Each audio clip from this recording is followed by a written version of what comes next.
আসসালামু আলাইকুম, আশা করি সবাই ভালো আছেন। যারা নতুন ছাগলের খামার করবেন তাদেরকে কিছু কথা বলে দিই।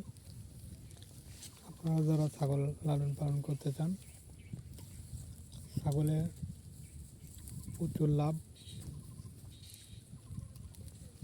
যারা শুনে এসে করতে চান, শুনে করা যাবে না।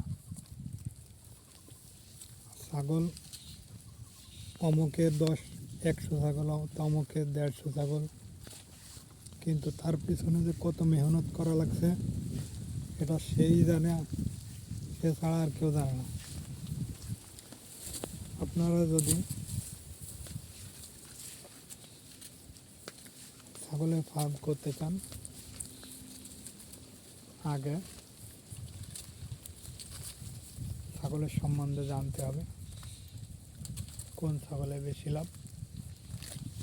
আমি বলবো ক্রস জাতের ছাগল আপনি আগে দিয়ে শুরু করবেন, তাহলে আপনি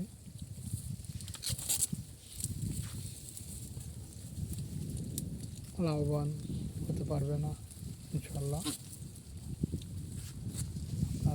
যদি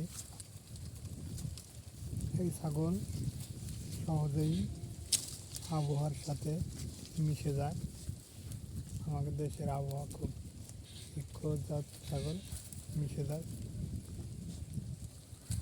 আমি বলবো ক্রস এবং দেশি ছাগল দিয়ে আগে শুরু করবেন। আগে 10টা দিয়ে শুরু করবেন নতুন অবস্থায়, তাহলে আপনি বুঝতে পারবেন এর কী রোগ, কী সমস্যা। নিজে পারলে ভালো হবে, নিজে চেষ্টা করবেন। নিজে যদি আপনি পরিশ্রম করেন, বৃথা যাবে না ইনশাল্লাহ। যদি আমার ভিডিওটি ভালো লাগে, সাবস্ক্রাইব, শেয়ার, ফলো, লাইক করে দেবেন। আসসালামু আলাইকুম।